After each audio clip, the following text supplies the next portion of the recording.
эмэгтэйчүүдийн тухай эмэгтэй хүний нүдээр Болрын өрөөнд тавтай морилно.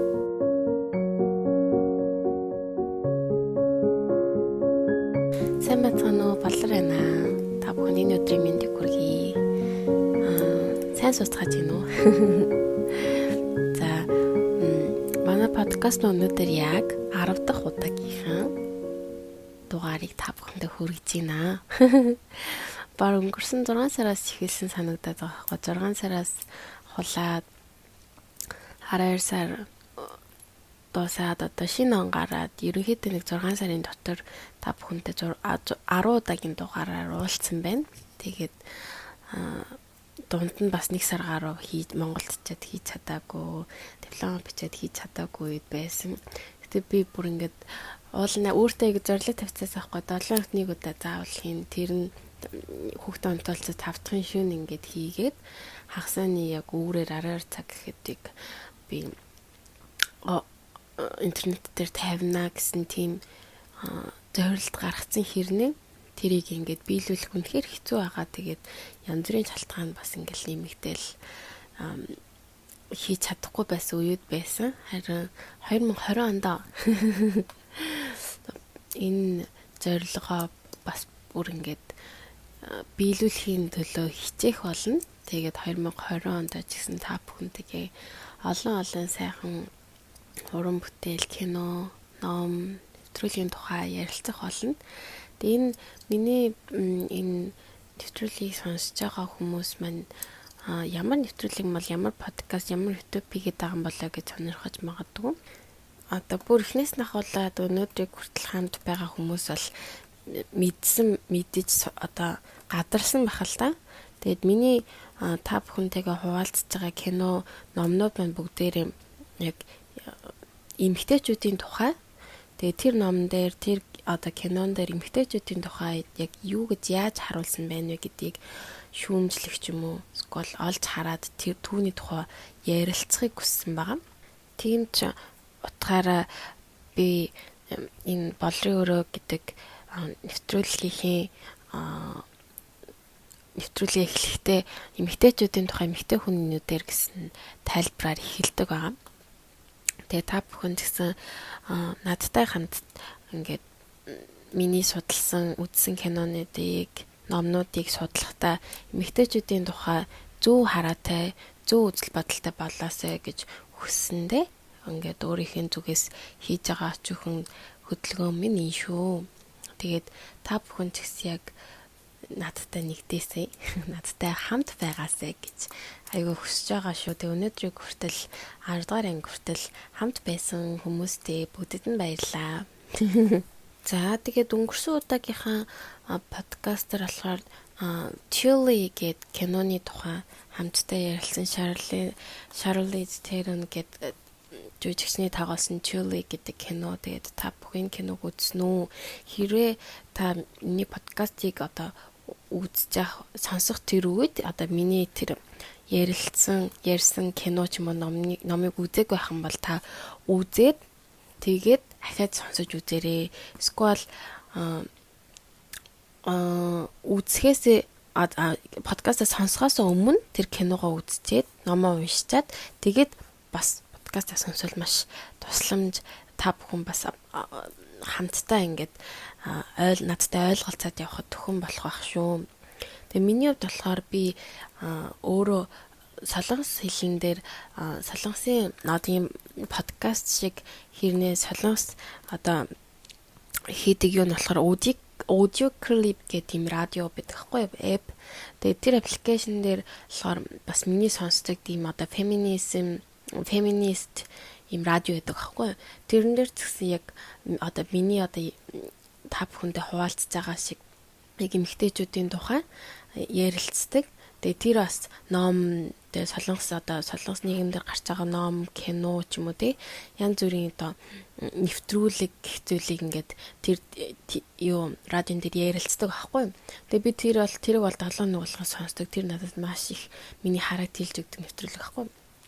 Тэгээ би тэр болохоор нөгөө нэг нэр нь юу вэ гэхээр Sisterhood гэдэг тийм нэртэй audio clip баггүй. Тэгээд тэрийг ингээд Тэр болохоор 3 өдөр болгон шинэ радио орж ирдэг. Тэгээ би тэрийг энэ планет ямар дугаар орсон байна, ямар уран бүтээл байна гэж харангуудаа яг тэр уран хэрвээ миний үзээгүй кино ч үзээгүй ном байх юм бол би шууд тэр клипээ сонсохоос өмнө тэр киног үзэх ч юм уу тэр номыг эхлээд уншчаад тэгээд тэр клипийг сонсдог байхгүй. Тэгээд тэгсэн үед надад айгүй бүр хэрэгтэй энэ номноос би ийм зүйлийг ойлгох хэрэгтэй байсан байна. Энэ ном дээр эмэгтэйчүүдийн тухай, эмэгтэй хүний тухай ингэж харуулсан юм байна. Би зарим зүйлийн шүүмжлээ, зарим зүйлийн ингээд дэмжих тийм поинтуудыг олж авах боломжтой байхгүй. Тэр шиг та нар ч гэсэн надтай байгаа хүмүүс ч гэсэн та бүхэн яг тэгэж ингээ надтай хамт алхаасай гэж би та бүхнийг уриалмаар байна. Тэгээ миний бас хийж байгаа одоо энэ болрын өрөө ч гэсэн энэ sisterhood-ийг сонсоод ингээд надад маш тусламж одоо оюун санааныг ингээд нээж өгсөн тийм тусалцаа үзүүлсэн болохоор би бас өөрөө ингээд монгол эмэгтэйчүүд зориулан хийх хэрэгтэй байна гэсэн шийдвэр гаргасан нь бол бас та бүхэнтэй подкастаар уулзж байгаа юм шүү. За тэгээд Chili ярьж байгаад бүр өнгөрөө явцлаа л да.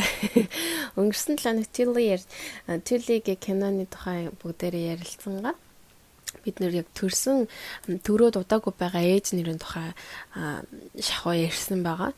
Тэгээд төрөөд удаагүй байгаа үед ээж нарын хариуцлага, аав нарын хариуцлага яг юу байдаг гэ, хэр байдаг гэ.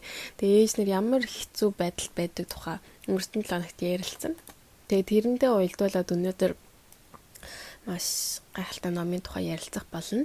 Нэр нь болохоор зохиолч Хээ Халууны бичсэн Төрсний дараах үеийн сэтгэл зүй. Зөвхөн ээжүүдийн яриа гэсэн дөнгөж гараад удаагүй байгаа номын тухай өнөөдөр ярилцах болно.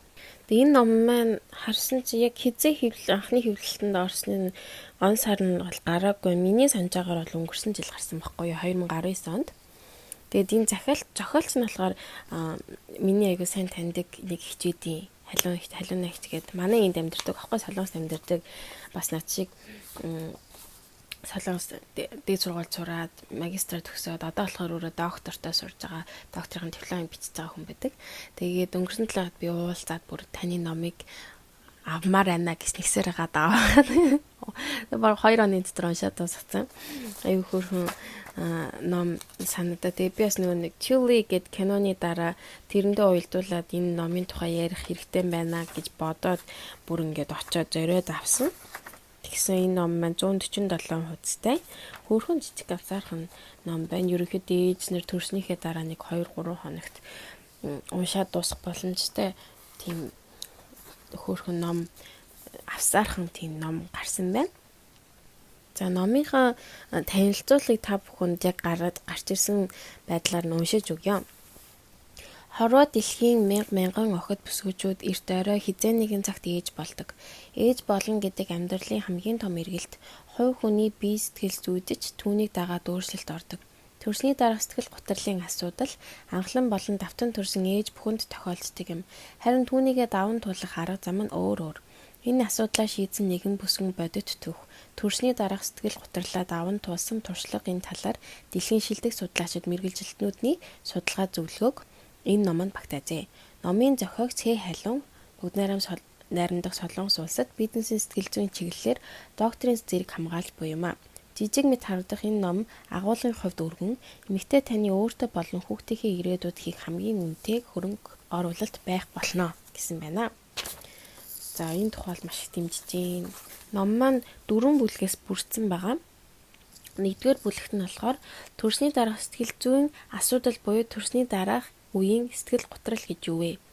Гэт энэ хэсгээр болохоор төрсний дараах ээж нарт тохиолддог асуудлууд, тэгээд бас төрсний дараах үеийн сэтгэл гутралын тухай, тэгээд сэтгэл гутралаа яаж ингээд мэдэх вэ гэсэн тест гарсан байсан. Тэгээд дараа нь төрсний дараах сэтгэл гутралыг даван туулах арга замуудыг тайлбарлаж өгсөн байсан. Тэгээд жоохон байж байгаа энэний тухай энэ нэгдүгээр бүлэг дээр бас чухал зүйлүүд гарсан байсан болохоор нэгдүгээр бүлгийг бас чухалчлан үзэх болно. Хоёрдугаар бүлэгт нь болохоор ууртай ээжийн ууртай итгэлгүй хүүхэд гэсэн бүлэг байсан. Тэг нь болохоор ээж биднэр ингээд маш ядарсан тэг стресстэн орсноосоо болоод өөр ирэхгүй ингээд айгуу тийм ууртай болж эхэлдэг. Тэгээд ууртай ээж болохоор тийм өөртөө итгэлгүй хүүхэд өсөгдөг болохоор бид нар уурлахаас өмнө яах хэрэгтэй вэ? Ямар дадал, ямар тийм үйл хөдөлгөөн үйлдэх хэрэгтэй вэ гэсэн зүйлүүдийг энэ 2 дугаар бүлэг дээр багтаасан байсан. 3 дугаар бүлэг нь болохоор амжилттай ээжийн аз жаргалтай хүүхэд гэсэн байсан. Тэгээд амжилттай ээж нэр одоо өөрийнхөө сэтгэл санааг яаж эзэмшдэг, тэ өөрийгөө яаж хөгжүүлдэг вэ? Тэр тухай аргуудыг зохиолч маань бичсэн байсан. Энэ тухай бас бүгдээрээ жоохон байж байгаа бас чиж үзнэ. 4-р бүлэг нь болохоор суур хүмүүжлийн зарчмууд. Тэгээд одоо хүүхдээ өсгөж яхад бид нэр суур хүмүүжил маш чухал гэж байгаа шүү дээ, тийм үед одоо их хүн, ээж хүн яг ямар үйлдэл хийх хэрэгтэй вэ? Ямар хандлагатай байх хэрэгтэй вэ? Хүүхдтэй юу заах хэрэгтэй вэ? Ямар сур хүмүүжлэг олох хэрэгтэй вэ гэсэн аргыг хүмүүжлийн 8 зарчим гэсэн зарчмыг 8 зарчмыг бүгд ингээд хуваагаад тайлбарлаж өгсөн байгаа. Тэгээд энэ ном маань яг юм 4 бүлгээс бүрдсэн. Тэгээ шууд ном руугаа орцгоё. Энэ номынх нь эхний 1-р бүлэг дээр гарч байгаа төрсний дараах үеийн сэтгэл готрлын тухай хамтдаа ярилцъя. Одоо өнөө үед болохоор одоо яг төрсний дараа сэтгэл готрол байдгийм байна гэдгийг ингээд хүлээн зөвшөөрөөд тэгээд түүнтэй ингээд эвлэрээд түүнийгээ яаж даван толгой гэдэг тухай ингээд эмэгтэйчүүд тийм ойлголттой болчиход байгаа байхгүй. Харин бидний одоо ээж нар ч юм уу тий арай настай үеийн хүмүүс маань яг тэр тухай мэдгүйгээсээ болоод би ч яагаад энэ ч хүмүүсгүй тий манай одоо энэ гэр бүл маань надад үнэхээр тий туслахгүй байна, дэмжихгүй байна гэдэг ч юм уу тэр талаар ингээд өөрөөсөө айгуу тийм готролд ороод тэрийгээ зөвхөн өөрийнхөө буруу болгоод эсвэл өөр хүмүүсийн буруу болгоод эсвэл яг энэ готролтой үедээ гэр бүл салах ч юм уу салалт айгуух тийм их хэсэг тийм үе байсан. Харин өнөөд болохоор бид нэр үнэхээр л эмэгтэй хүн ингээд готрдог шүү.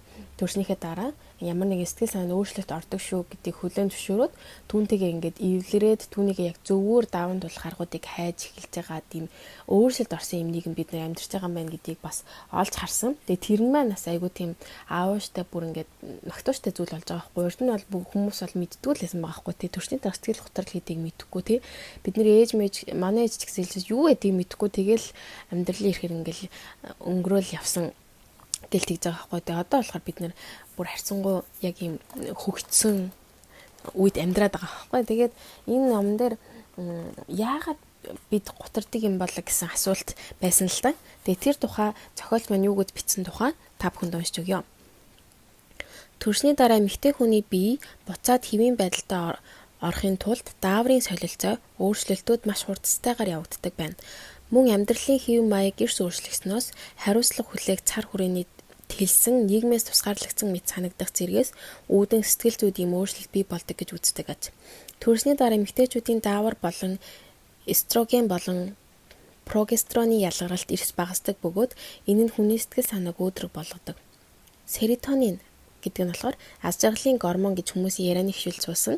Одоо серотонин болон неодерналин мэдрэлийн эс дамжуулагч буурахад нөлөөлдөг учраас сэтгэлээр амархан унахад хүргэдэг ажээ. За, серотонин дутагдах үе сэтгэл дүнсгэр, түгшүүртэй, айдас мэдрэгдэх, хоолны дуршил ихсэх, өтгөн хатах, ой тогтоолт муудах, мэдээллийг хэд сүржин хүлээн авах гэх мэт шинж тэмдэг илэрдэг байна. Гэвч энэ шинж тэмдэг бүх эмэгтэйд их бага хэмжээгээр илрэх, үргэлжлэх хугацаа гэх мэтээр харилцан адилгүй байдаг гэж. Дундаж хугацаа нь 2-7 хоног гэх боловч 4-7 хоног болон тэрнээс урт хугацаагаар үргэлжиж байн уурлаж, уцаарлах болон нойргуудах эсвэл байн уйлах, буруутгал мэдрэх, амьдрах утгагүй мэт санагдах гэх мэт хүндэрсэн шинж тэмдэг илрэх тохиолдолч байдаг юм байна. Ийм үед зайлшгүй эмнэлэгт болон мэргэжлийн сэтгэл зүйчэд хандхан зүйтэй. Төрсний дараа сэтгэл готрол айлч насны эмэгтэй тохиолдож болох бөгөөд энэ нь асуудлыг харж байгаа өнцгөөсөө шалтгаалаад янз бүрийн үр дагавар авчирдаг аж. Өөрөөр хэлбэл төрсний дараах стресс их бага байгаагаас хамаарч амьдралд хандах шийдвэр гаргах түвшин өөр байдаг байна гэсэн байна. За, төрсний дараах сэтгэл готрол нь хүн болгонд эмэгтэй хүн болгонд ээж болгон тохиолддог зүйл гэж байгаа байхгүй. Тэгээд тэр тохиолдохдоо заримд нь ихээр ингээд мэдрэгддэг бол заримд нь багаар мэдрэгддэг гэж байна. Тэгээд миний хувьд болохоор хэлэх юм бол миний хувьд харчингуй бага мэдэрсэн юм шиг санагдаад байхгүй. Би одоо ингээд өөрийгөө санаад үзэхэд яг тэгвэл яг би өөрөө хүүхдээ ингээд тэнгээ төрүүл ингээд магистртаа сурч ийсэн ингээд ямар нэгэн одоо нийгмээс тусгаарлагдаагүй бас ажиллаа хийж исэн. Ажлаа 3 сар амраад тэг 3 сарын дараа шууд ажил руугаа орсон болохоор яг ингээд бие аягуулсан амраагаад бие сэргээснийхэд дараа ингээд 3 сарын дотор эргээд ажилдаа ороод ирээд нийгэм рүүгээ ороод хамт олон руугаа орсон болоо тэр өөрийнхөө одоо тийм өөрийгөө тийм айгуу тийм хацтай кейс байсан болохоор ингээд сэтгэл готрол маань харьцангуй бага байсан болов уу гэж би боддог. Харин бүр ингээд юу гэм бүр надад бүр ингээд хүүхд төрүүлснээс хойш бүр ингээд миний амьдрал бүр амар үнэхээр happy болсон юм шиг санагдаад байхгүй. Бүр тэрнээс миний хүүхд төрүүлэхээс өмнө бүр ингээд өмнөхөөс илүү ингээд сэтгэл готрохоос илүү бүр ингээд улам ас жаргалтай болоо бүр happy болоод хүүхд тийм гоё юм уу ийм хүүхд гарах тийм сайхан юм уу гэл бүр нэг тийм сайхан мэдрэмж төрөөд байгаа байхгүй. Тэгээ тэр маань болохоор би өөрөө жоохон юмыг жоохон эргээр хүлээж авдаг болохоор тэгсэн юм уу ямар ч байсан миний бодлохоор сэтгэл зүйн хувьд болохоор готрал гэж их байгаагүй. Гэхдээ эргэн тойрны одоо миний найз нар ч юм уу эргэн тойрны хүмүүст бол одоо сэтгэл готрал бол харагдчихсэн. Тэгээ бас одоо энэ стресс их баг байгаагаас хамаарч амьдралд хандах шийдвэр гаргах түвшин өөр байдгаа гэж байгаа байхгүй. Тэгэхээр сэтгэл готрол нь их байх тусам хүн ингээд маш буруу шийдвэр гаргах бас боломжтой байдаг. Одоо жишээлбэл би түрүүн хэлсэнтэй одоо хүүхд гаргасны дараа нэг жил үнэхээр хэцүү байдаг. Одоо тэр хүүхд төрүүлсний дараа үнэхээр ямар ч тийм цагийн хуваар ямар ч тийм тогтмол цагийн хуваар гэж байхгүй, ундах цаг гэж байхгүй тийм болсон үед ингээд бүр давхар сэтгэл санааны одоо готролд орсон үедээ бид нар ингээд маш их буруу шийдвэр гарах боломжтой болдог. Жишээлбэл түрүү хэлсэнчлэн гэр бүл салах юм уу энэ гэрийг одоо ерөөсөө л болчих энэ одоо гэр бүлийг зүгээр болчих салчи гэсэн шийдвэрүүд бас яг энэ үед хүүхэд гаргасны дараа ингээд гарах шийдвэрүүд гарах үеуд их байдаг гэсэн тийм судалгаа байсан л та. Тэгнтэй бас холбоотой юм болов уу гэж бодлоо. Номдэр ч гэсэн тухай ингэж хэлсэн байна л да. Судлаачдын ажигласнаар хамгийн хүнд шинж тэмдэг бол гэр бүлээсээ залхах, улмаар салах тухайч бодож эхэлдэг ажээ. Бас олон шинэ хос хүүхдээ төрсний дараа хамгийн сэтгэл хөдлөлттэй байх бөгөөд амьдралынхаа игнүүд урд өмнө гаргаж байгаагүйгээр уурлаж маргалдаж үтсэн байдаг гэж. Ерөнхийдөө бол хүүхэд төрсний дараа эр эм хоёрын жинхэнэ чанар танигддаг гэж ярьдаг. Мэдээж энэ бүгдийг даваад гарчихсан хүмүүс бол арай хөнгөн хэлбэрээр энэ асуудлыг шийдсэн. Нэг үгээр хэлбэл маш ухаалаг төвчээртэй хүмүүс байна гэдгийг дурдах зүйтэй. Энэ хэсгийг уншаад бол маш бүр ингээд бүрэн 100% одоо санаа нийлсэн. Яг хүүхэд төрүүлсэн дараа бол үнэхээр миний ч жинхэнэ зан чанар гарч ирнэ, нөхрийн ч жинхэнэ зан чанар гарч ирдэг.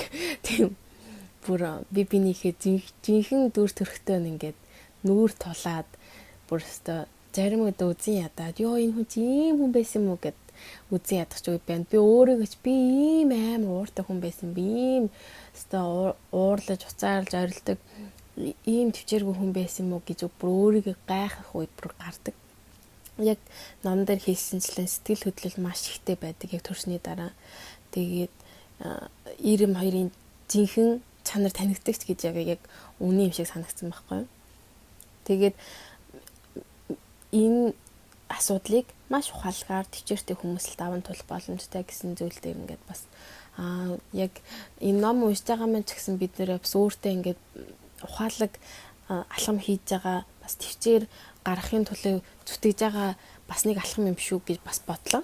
Тэгээ энэ номыг уншсан маань ч гэсэн бас яг тэрэндээ холбоотойсэн байх. Би ингээд заримдаа би үнэхээр яагаад би тэгж бодоод идэм болоо гэлбэр би яагаад зарим үед ингээд яагаад би амар ууралт юм болоо гэл бас өөрөө дотор бодож ирсэн байхгүй. Тэгээд яг тэр асуултуудыг энэ номноос бас хариулт болгож авах боломжтой байсан.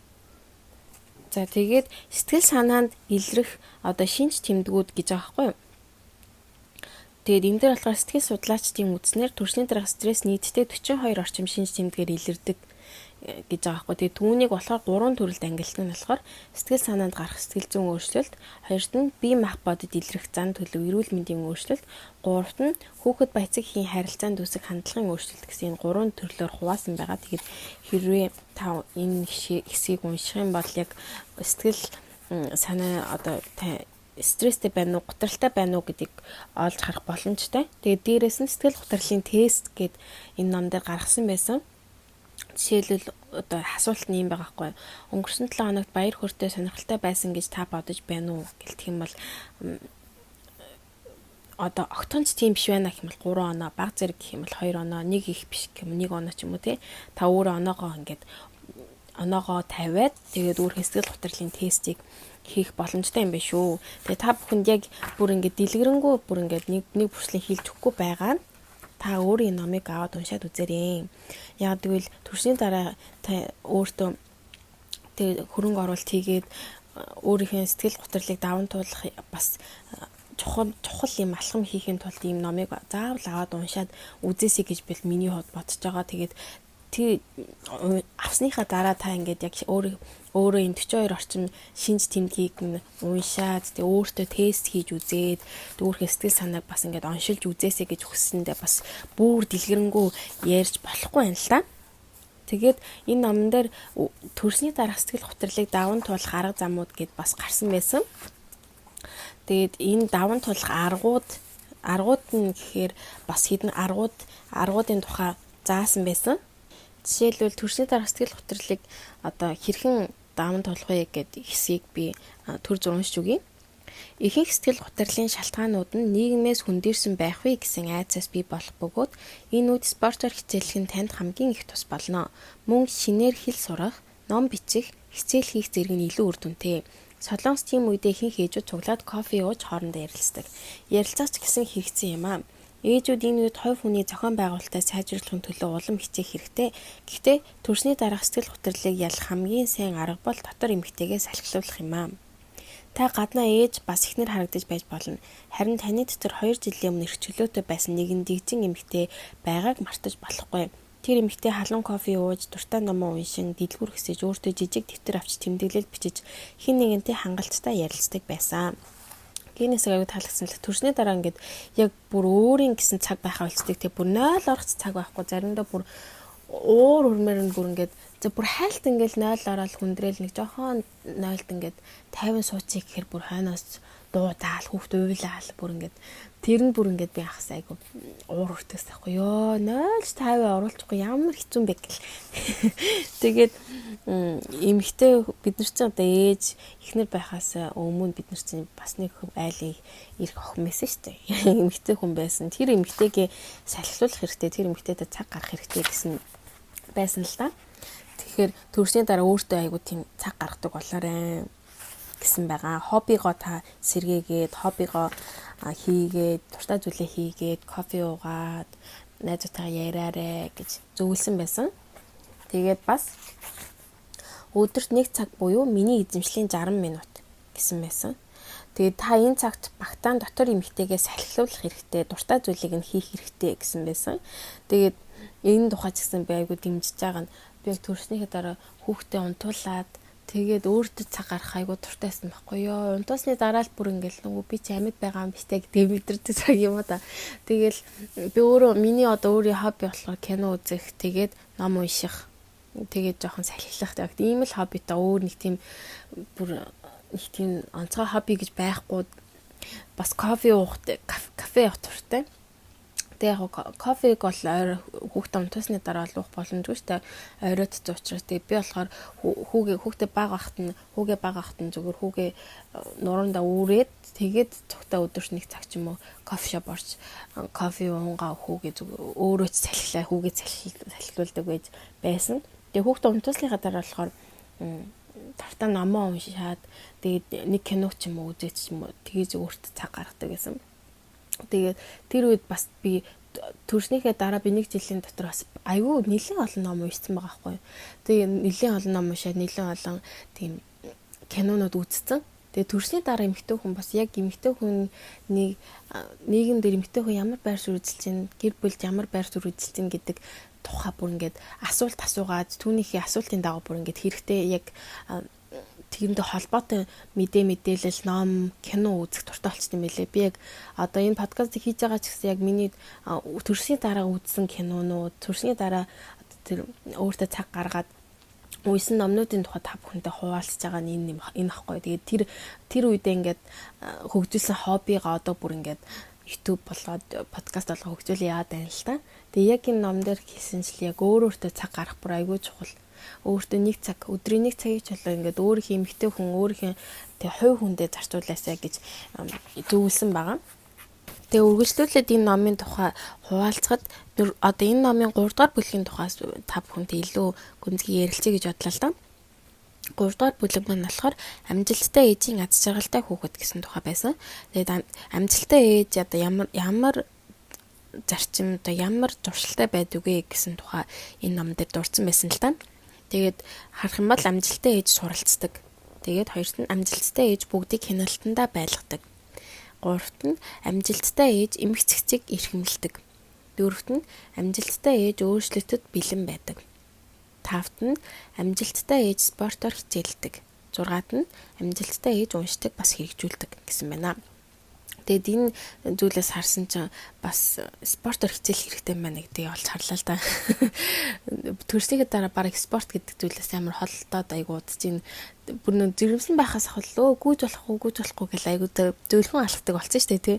Тэгсэн ингээд төрсний дараа ингээд би нэг удаа бүр ингээд гүйцээд хүүе би яг жилийн гүүгээ гүжил болцсон байж тээ гэдэг мэдээд жирэмсэн үеч нэг гүйж мүдгүй шүү дээ тий. Тэгэнгუთ төрснийхээ дараа ямарс нь бас 2-3 сар ч гэсэн бид нэр одоо хүнд хүчээр хөдөлгөөн хийж болохгүй гэдэгт зарчмын улмаас ямар нэгэн спорт хийх ч юм уу гүйдгүү.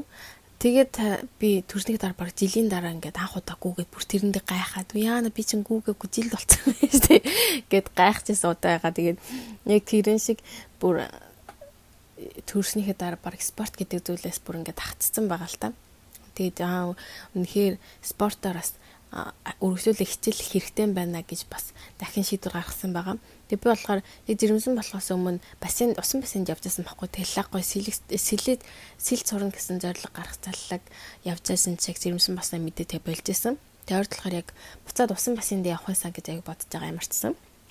Тэгээд амжилттай ээж уншдаг бас хэрэгжүүлдэг гэдэг дээр бас аяг сэтгэл санаа нийлж байгаа л та. Тэгээд амжилттай ээж нар уншдаг байх хэрэгтэй. Номыг аягүй сайн уншаасаа гэж аягүй хүсэж байгаа. Тэгээд бид нэг Монголд ч гэсэн Монголд болохоор харьцангуй аягүй гойгоо номод аягүй цөөхөн байх юм аа.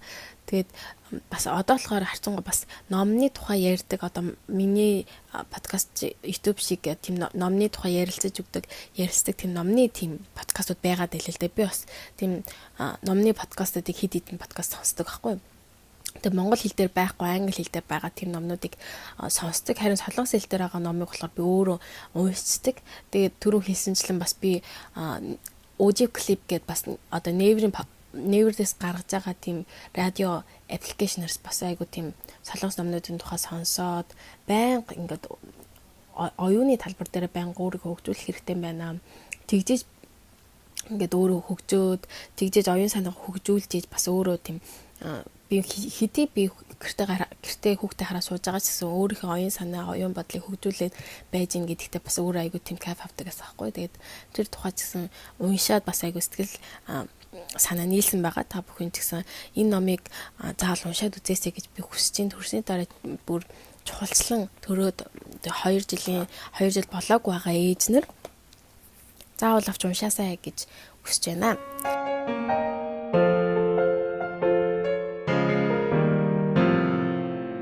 За өнөөдрийн ном маань төрсний дараах үеийн сэтгэл зүй зөвхөн ээжүүдийн яриа гэсэн номны тухай ярилцсан байгаа. Тэгээд та бүхэнд өнгөрсөн 7 хоногт болохоор би хүүхдээ хөхүүлэх тухай би ярьжсэн шүү дээ. Хүүхдээ төрсний дараа бүр хүүхдээ яг 24 цагийн 4 цаг бүтэн хөхүүлдэг тухайгаа ингээд олж мэдээд тэгээ бүр 24 цагийн бүхэл бүтэн 4 цагийг хөхүүлээд тэгээд хүүхдээ ерөнхийдөө монголчин бүр 2 нас хүртэл гэдэг юм билээ шүү дээ. Солонгос болохоор 1 нас хүртэл гэдэг байхгүй.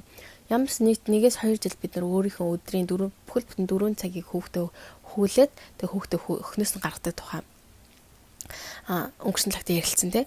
Тэгээд энэ талаар болохоор хүүхдээ хэрхэн хөхнөөс гаргах тухай би судалсан зүйлээ та бүхэнд хуваалцах хүсэж байна л да. Саяхан би хүүхдээ хөхнөөс нь гаргасан. Тэгээ миний хувьд бол хийсэн бүтээсэн гавья байгуулсан юм бол байхгүй. Гэтэ би хүүхдээ ямар ч 21 сар хүртэл нь хөхүүлсэн. Манай хүүхд бол мөр хүү болоод тэр бүрээсээ нэр үнэхээр өстой суг хөгсөн.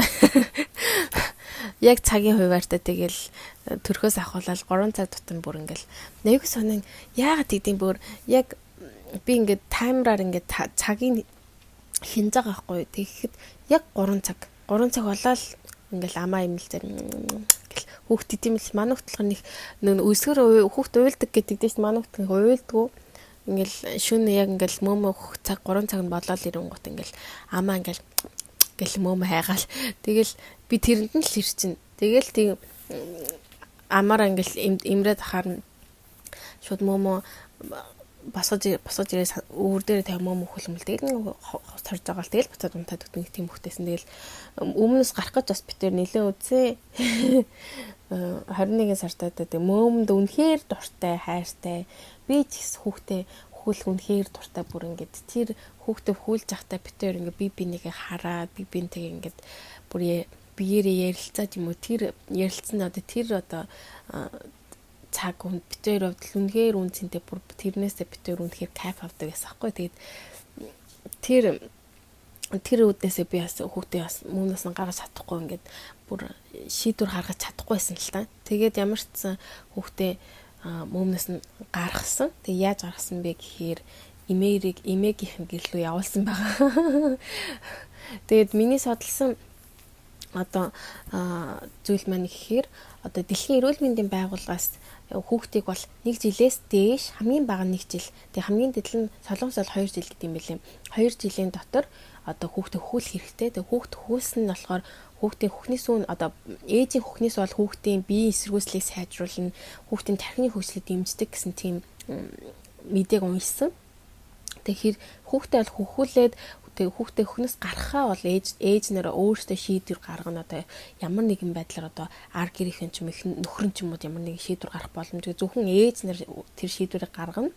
Тэгээд одоо хүүхдээ хөхүүлэх нь шүн өдөр гэж байгаа шүү дээ. Өдөр шөнө ингээд ямарсан 3 цаг хөхүүлж байгаа үед эхлээд цолоос болохоор 9 сар хүүхэд 9 сартай байх үед бол шүний мөмнөөс нь гаргах хэрэгтэй гэж ярьд юм билээ. Ягаад гэвэл одоо 9 сар өнгөрсөн хүүхэд бол шүн мөмийг ингээ идэхгүйгээр суу идэхгүй байсан ч гэсэн уртаар ингээд унтах боломжтой одоо дээдл 8 цаг унтах ингээ боломжтой хүчтэй байдаг гэж байгаа байхгүй.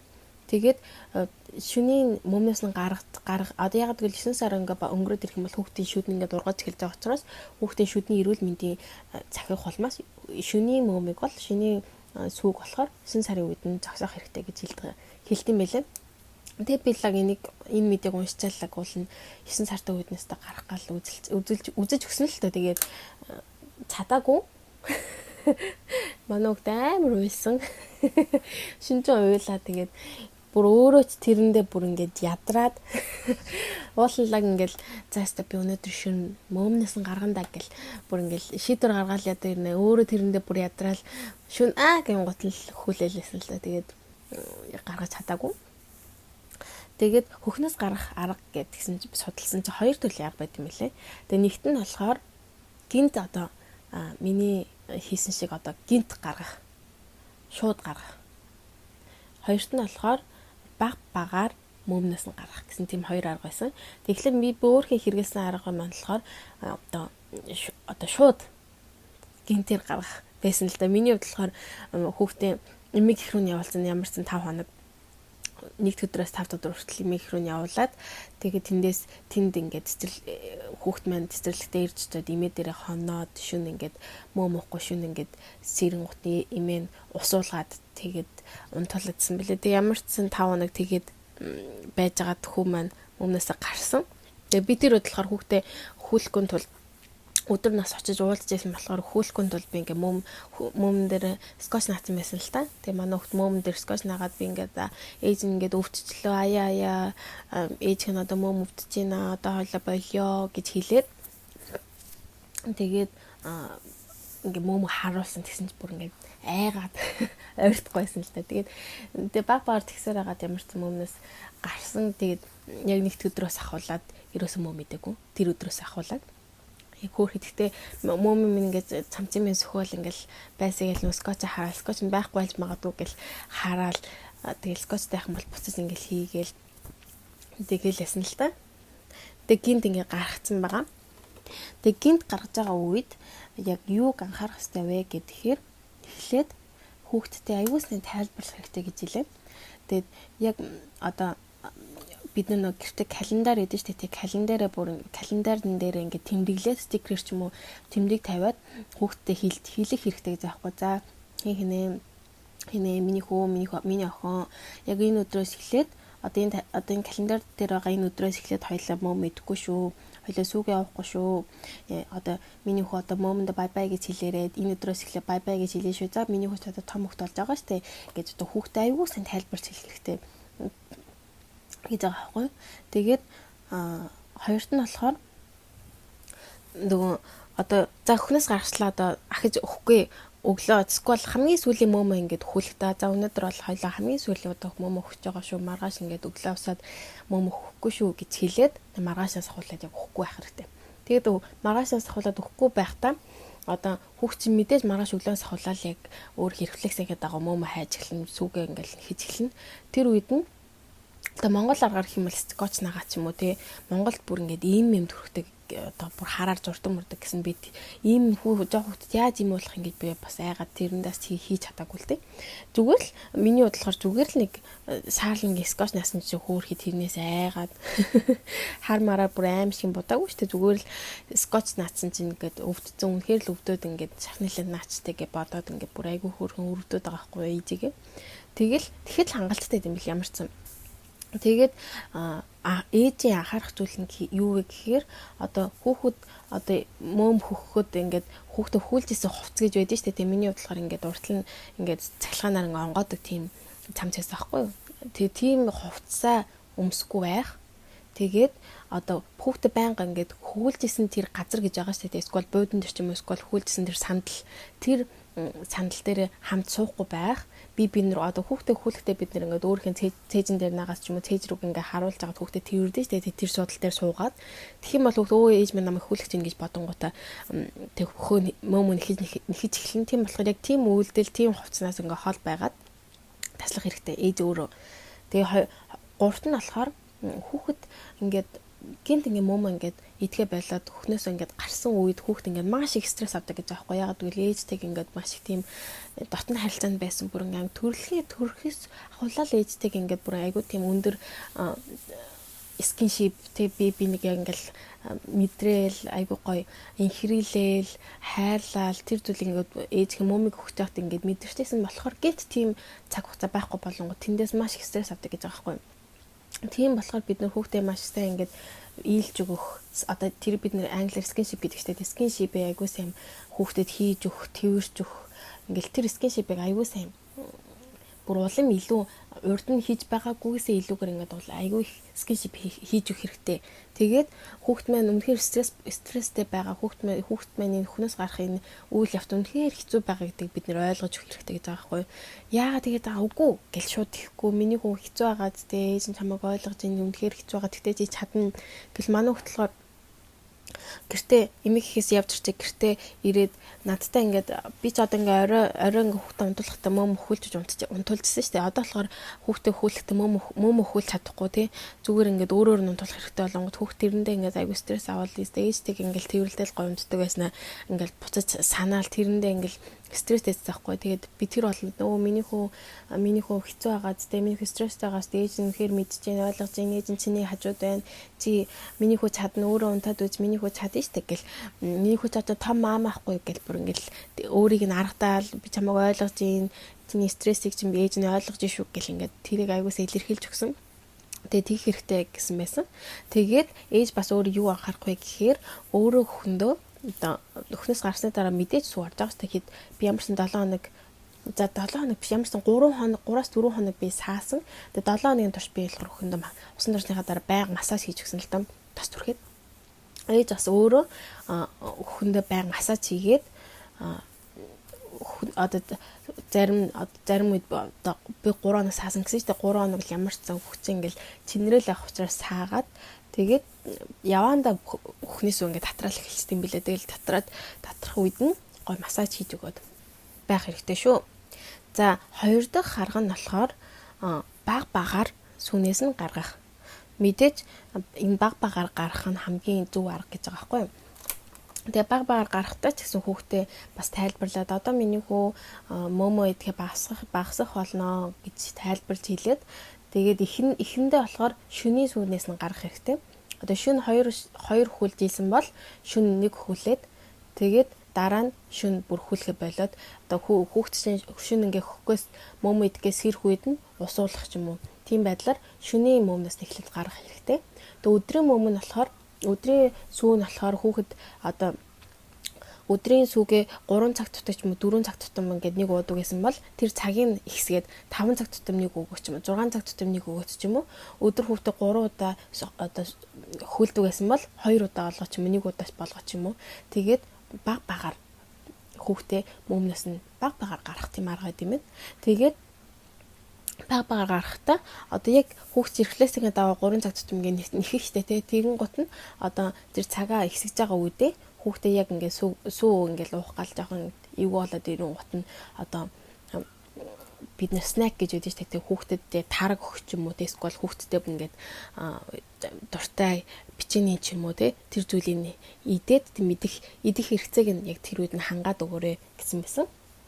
За ийм 2 аргын тухай ингээд би судалсан байгаа. Тэгээ та бүхэн ч гэсэн хэрэг хүнээс гаргаж байгаа бол яг дараах зүйлүүдийн дараа би түрүү хэлсэнчлэн ингээд бас хэрэгжүүлээд үзээрэй.